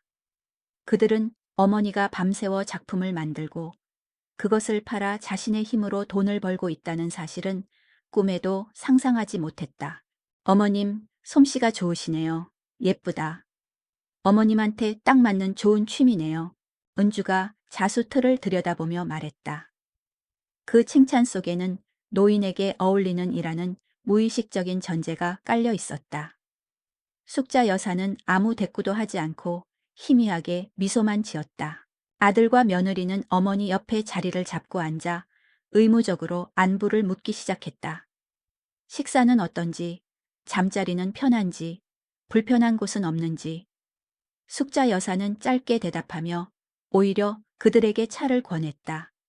마치 손님을 대하는 집주인처럼. 그녀의 그런 태연하고 품위 있는 모습은 아들과 며느리를 더욱 어색하게 만들었다. 그들은 눈물이나 불평을 예상하고 그것을 적당히 위로하고 돌아갈 준비를 하고 왔던 것이다. 하지만 어머니는 그들이 위로할 틈을 주지 않았다. 대화는 금세 그들의 이야기로 넘어갔다. 회사가 얼마나 바쁜지, 손주 녀석이 이번 시험에서 성적이 얼마나 올랐는지, 새로 이사갈 아파트는 어디가 좋을지. 그들은 어머니의 세상에 대해 궁금해하지 않았다. 그저 자신들의 세상에 대한 이야기를 늘어놓을 뿐이었다. 숙자 여사는 고개를 끄덕이며 그들의 이야기를 듣고 있었지만 그녀의 마음은 다른 곳에 가 있었다. 그녀는 자신만의 비밀스러운 계획을 떠올리고 있었다. 최근 그녀는 인숙 여사의 도움을 받아 밤마다 몰래 인터넷으로 작은 원룸이나 오피스텔을 알아보고 있었다. 보증금은 그녀가 작품을 판 돈으로 충분히 감당할 수 있었다. 그녀가 찾는 집의 조건은 까다롭지 않았다. 작아도 좋으니 햇볕이 잘 들고 근처에 재래시장이 있어 신선한 식재료를 구하기 쉬운 곳. 그리고 무엇보다 온전히 그녀 혼자만의 공간일 것. 보증금 1,000만 원에 월세 40만 원. 이 정도면 괜찮겠어. 창문이 남향이라 햇볕이 잘 들겠군. 시장까지 걸어서 10분 거리라. 이 집이 좋겠다. 며느리가 새로 산 명품 가방에 대해 신나게 떠드는 동안 숙자 여사는 머릿속으로 새로 이사갈 집의 구조를 그리고 있었다. 창계는 자수 틀을 놓고 작은 부엌에는 예쁜 그릇들을 정리하고 한쪽 벽면에는 책꽂이를 두어 인숙 여사가 추천해준 책들을 꽂아둘 것이다. 상상만으로도 입가에 미소가 번졌다. 어머니, 무슨 좋은 일 있으세요? 웃으시네요. 은주가 의아한 듯 물었다. 아니다. 그냥 너희들 보니 좋아서 그런다. 숙자 여사는 태연하게 거짓말을 했다. 아들과 며느리와의 만남은 1시간을 넘기지 않았다. 그들은 금방 시계를 보며 아, 이제 가봐야겠다. 오후에 약속이 있어서라며 자리에서 일어섰다. 어머니가 잘 적응하고 있다는 사실을 확인했으니 이제 그들의 의무는 끝난 것이다. 민호는 떠나기 전 주머니에서 흰 봉투 하나를 꺼내 테이블 위에 올려놓았다. 어머니, 용돈 쓰세요. 필요한 거 사시고요. 그것은 가장의 역할을 하는 아들이 부양받는 늙은 어머니에게 베푸는 자선 행위였다. 그들의 관계가 어떤 것인지를 명확하게 보여주는 상징적인 행동이었다. 숙자 여사는 됐다고 말하지 않았다. 그저 그래 고맙다 고 말하며 봉투를 받았다. 더 이상 그들의 행동에 상처받거나 자존심 상해할 필요가 없었다. 아들과 며느리가 돌아간 후 휴게실에는 다시 평화가 찾아왔다. 숙자 여사는 민호가 놓고 간 돈 봉투를 가만히 내려다보았다.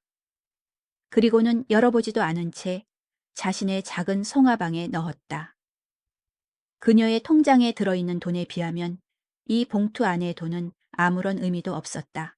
그녀는 자신의 자수틀로 시선을 돌렸다. 그리고 인숙 여사가 태블릿 PC에 즐겨찾기 해놓은 부동산 정보 사이트를 떠올렸다. 그녀의 입가에 작지만 단단한 미소가 떠올랐다. 자식들은 그녀가 자신들이 만들어준 화려한 세장에 완벽하게 길들여졌다고 생각할 것이다. 그들은 결코 알지 못할 것이다. 그 세장 안에서 그녀가 자신의 힘으로 조용히 탈출을 위한 열쇠를 벼리고 있다는 사실을. 아들 내외가 다녀간 며칠 뒤 오숙자 여사는 마침내 결심을 굳혔다. 인숙 여사와 함께 밤늦도록 태블릿 PC를 들여다본 끝에 그녀의 마음에 쏙 드는 작은 원룸을 찾아낸 것이다. 서울 변두리에 위치한 낡았지만 햇볕이 잘 드는 남향의 집이었다. 무엇보다 그녀의 마음을 사로잡은 것은 집에서 걸어서 10분 거리에 재래시장이 있다는 점이었다. 그녀는 더 이상 망설이지 않았다. 인숙 여사가 부동산 중개인에게 전화를 걸어주었고 계약은 일사천리로 진행되었다. 숙자 여사는 자신의 통장에서 직접 계약금을 이체했다. 통장의 숫자가 조금 줄어들었지만 그녀의 마음은 오히려 더 큰 무언가로 채워지는 듯했다. 생전 처음으로 자신의 의지로, 자신의 힘으로 자신만의 공간을 마련한 것이다. 이사 날짜는 일주일 뒤로 정해졌다. 남은 일주일 동안 그녀는 조용히 그리고 세심하게 자신의 떠남을 준비했다. 그녀는 마지막 자수 수업을 열었다. 그날따라 그녀는 평소보다 말이 많았다. 학생 한 사람 한 사람의 솜씨를 칭찬해주고 서툰 부분은 몇 번이고 다시 시범을 보여주며 가르쳐 주었다. 마치 자신이 가진 모든 것을 남김없이 전해주려는 사람처럼 보였다. 수업이 끝날 무렵 그녀는 자신이 아끼던 비단실 꾸러미들을 학생들에게 하나씩 나누어 주었다. 이걸로 예쁜 작품들 많이 만드세요. 그녀의 갑작스러운 선물에 다들 어리둥절했지만 그저 고마운 마음으로 받았다. 아무도 그것이 그녀의 마지막 인사라는 것을 눈치채지 못했다. 떠나기 전날 밤 숙자 여사는 방에 홀로 앉아 두 통의 편지를 썼다. 한 통은 인숙 여사에게 쓰는 것이었다. 그녀는 펜을 들고 한참을 망설였다. 어떤 말로 이 고마움을 다 표현해야 할까? 인숙 씨에게. 이곳에서 당신을 만난 것은 내 인생 마지막에 찾아온 가장 큰 행운이었어요. 잿더미 속에 웅크리고 있던 나를 세상 밖으로 끌어내준 사람이 바로 당신입니다. 나를 불쌍한 늙은이로 보지 않고 오숙자라는 한 사람으로 존중해 주어서 내게 용기를 주어서 정말 고맙습니다. 나는 이제 나만의 길을 가보려고 합니다. 어디로 가는지 묻지 말아주세요. 그저 내 인생 처음으로 내가 가고 싶은 곳으로 간다는 것만 알아주세요. 부디 건강하게 지내길 바랍니다. 언젠가 아주 좋은 날 우리가 다시 만날 수 있기를. 그녀는 편지 옆에 얼마 전 완성한 작은 목련꽃 자수 손수건을 함께 놓았다. 두 번째 편지는 자식들에게 남기는 것이었다. 이 편지를 쓰는 것은 훨씬 더 힘들었다. 원망과 사랑, 서운함과 연민이 뒤섞인 복잡한 감정들이 그녀의 손을 무겁게 짓눌렀다. 몇 번을 썼다 지우기를 반복한 끝에 그녀는 아주 짧은 글을 남겼다. 민호와 서연에게 너희를 원망하지 않는다. 너희는 너희의 삶을 살아야지. 나 또한 이제 나의 삶을 살아보려 한다. 나를 찾지 말아라. 스스로 일어설 힘이 필요할 때 그때 내가 너희를 찾아가마. 부디 행복하게 잘 살아다오. 그것이 내 마지막 바람이다. 그녀는 이 편지를 자신이 쓰던 낡은 성경책 갈피 사이에 끼워 두었다. 언젠가 자신의 유품을 정리하러 올 자식들이 발견하게 될 것이었다. 편지를 다 쓴 뒤 그녀는 짐을 꾸리기 시작했다. 그녀가 이곳에 올 때 들고 왔던 것보다 짐은 훨씬 더 단출했다. 며느리가 챙겨주었던 낡은 옷가지들 대부분을 옷장에 그대로 남겨두었다. 자식들과 함께 찍은 사진첩도 서랍 안에 넣어두었다. 과거와의 완전한 작별이었다. 그녀는 자신이 번 돈으로 산 새 옷 몇 벌과 속옷, 새로 산 청자 찻잔, 그리고 무엇보다 소중한 오동나무 자수 한 만을 작은 가방에 담았다. 가방을 다 꾸리고 나자 방은 처음 그녀가 왔을 때처럼 텅 빈 공간이 되었다.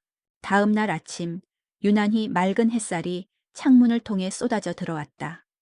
그녀는 새벽같이 일어나 몸을 씻고 새로 산 단정한 외출복으로 갈아입었다.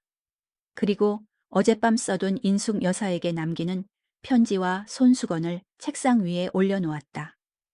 또 다른 봉투에는 남은 기간의 관리비와 약간의 돈을 넣어 그동안 신세 많았습니다. 라는 짧은 메모와 함께 프런트에 맡길 수 있도록 준비했다.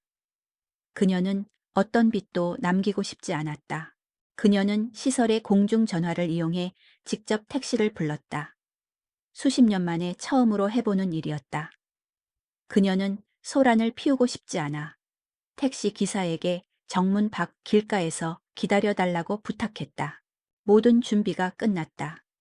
그녀는 작은 여행 가방 하나를 들고 자신의 방을 나섰다. 지난 몇 달간 그녀의 우주였던 3곡2호실의 문을 닫으며 그녀는 작게 속삭였다. 안녕. 아무도 그녀를 막지 않았다. 아침 식사를 마친 입소자들은 저마다 산책을 하거나 담소를 나누고 있었고 직원들은 분주하게 자신의 업무를 보고 있었다. 모두들 그녀가 그저 아침 산책을 나가는 것이라 생각하는 듯 했다. 그녀는 엘리베이터를 타고 1층 로비로 내려왔다. 한때는 자신을 압도했던 그 화려하고 거대한 공간이 이제는 아무런 감흥도 주지 못했다. 마침내 그녀는 실버 블라썸 빌리지의 자동문을 통과해 바깥 세상으로 걸어 나왔다. 눈부신 아침 햇살이 그녀의 얼굴 위로 쏟아졌다. 그녀는 잠시 멈춰서서 자신이 떠나온 건물을 돌아보았다. 아름다운 석조 건물, 완벽하게 가꾸어진 정원. 그곳은 그녀에게 절망을 안겨준 감옥이었지만 동시에 새로운 자신을 발견하게 해준 자궁이기도 했다.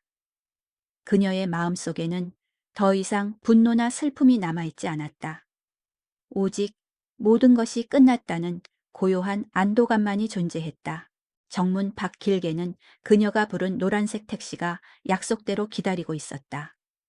젊은 운전기사가 차에서 내려 그녀의 작은 가방을 트렁크에 실어주었다. 어디로 모실까요, 어머님? 운전기사가 묻자 그녀는 아주 또렷하고 힘있는 목소리로 자신의 새로운 주소를 말했다. 택시는 부드럽게 출발했다. 그녀는 뒤를 돌아보지 않았다. 그녀의 시선은 오직 정면의 앞 유리를 통해 앞으로 펼쳐진 길을 향해 있었다. 이것은 도망이 아니었다. 이것은 자신의 삶을 향한 첫걸음이었다. 택시가 큰 길로 접어들며 속도를 내기 시작했다. 실버, 블라썸 빌리지의 모습이 백미러 속에서 점점 작아지다. 이내 완전히 사라졌다. 오숙자 여사의 새로운 집은 작고 낡은 다세대 주택 3층에 위치한 작은 원룸이었다. 하지만 그곳은 그녀가 평생 살아온 그 어떤 넓은 집보다 더 아늑하고 평화로웠다.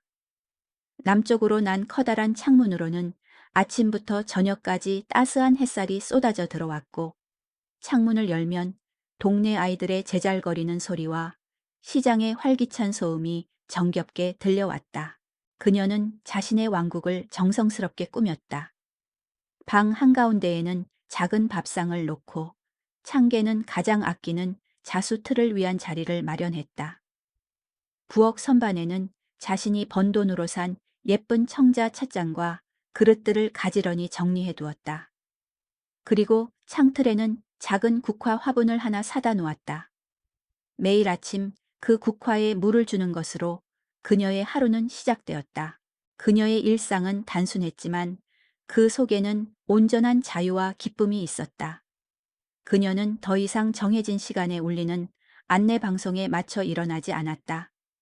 햇살에 눈을 뜨고 몸이 원하는 만큼 뒹굴거리다 일어났다. 아침 식사로는 전날 시장에서 사온 신선한 채소로 끓인 된장국과 갓 지은 쌀밥을 먹었다. 오직 자신 한 사람만을 위한 밥상이었기에 그녀는 모든 음식을 자신이 가장 좋아하는 방식으로 조리했다. 오전에는 주로 시장에 다녀왔다. 생선 가게 아주머니와 흥정을 하고 채소 가게 할머니와 날씨 이야기를 나누는 소소한 일상들이 그녀에게는 큰 즐거움이었다.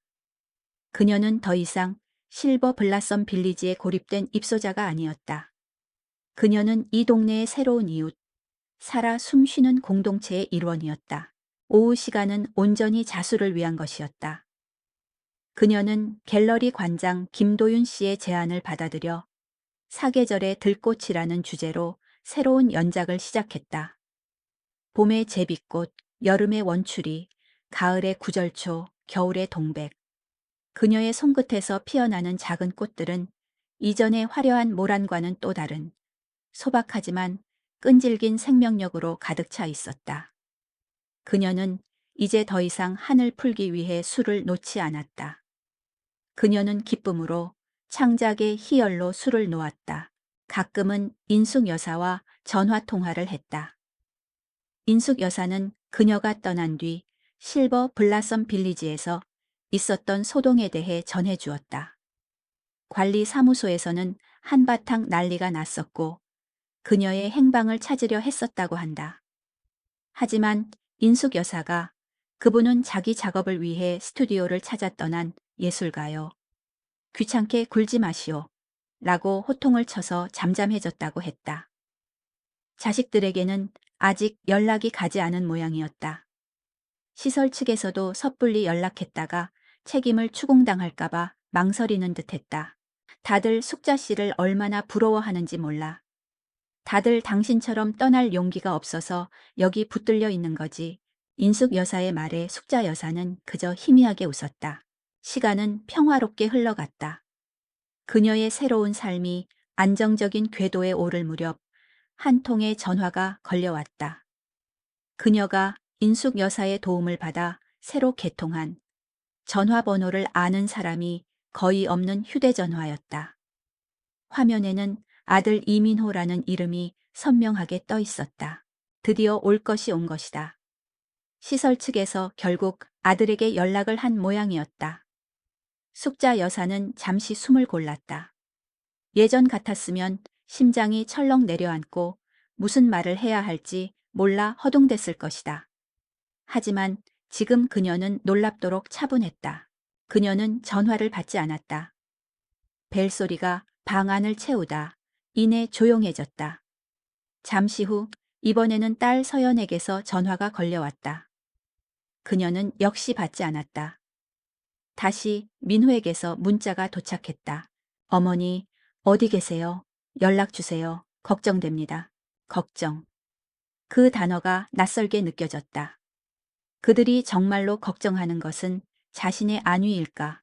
아니면 어머니를 잃어버렸다는 사실에 대한 사회적 비난과 자신들의 책임일까? 그녀는 휴대폰을 뒤집어 놓고 자리에서 일어났다. 그리고 부엌으로 가 새로 산 청자 찻잔에 향긋한 국화차를 따랐다. 김이 모락모락 피어오르는 찻잔을 들고 그녀는 다시 창가로 돌아왔다. 창밖은 평온했다. 아이들이 골목길에서 뛰어놀고 어디선가 구수한 밥 짓는 냄새가 바람을 타고 날아왔다. 그녀는 의자에 앉아 천천히 차를 마셨다. 따뜻한 차가 몸 안으로 퍼지면서 긴장했던 마음이 부드럽게 풀렸다. 그때 휴대폰이 다시 요란하게 울리기 시작했다. 이번에도 아들 민호였다. 그는 포기하지 않고 계속 전화를 걸어오고 있었다. 소음이 그녀의 평화를 깨뜨리는 것 같았지만 그녀는 더 이상 그것에 휘둘리지 않았다. 숙자 여사는 울리는 전화를 가만히 내려다보았다. 그리고는 시선을 돌려 창밖의 파란 하늘을 바라보았다. 하늘은 더없이 높고 맑았다. 그녀는 남은 차를 마저 마셨다. 국화의 쌉쌀하면서도 향긋한 맛이 입안에 오래도록 맴돌았다. 그녀의 입가에 아주 옅고 평온한 미소가 떠올랐다. 그녀는 전화를 받을 것이다. 하지만 지금은 아니었다. 그들이 원하는 시간에 그들의 불안에 쫓겨서가 아니라 자신이 원할 때, 자신이 준비되었을 때 받을 것이다. 이 아침의 햇살, 이 차의 향기, 이 고요한 순간, 이 모든 것은 온전히 그녀 자신의 것이었다. 그녀는 아주 오랜만에 되찾은 이 평화를 누구에게도 방해받고 싶지 않았다. 그녀는 전화기를 향해 손을 뻗는 대신 옆에 놓인 자수 틀을 집어들었다.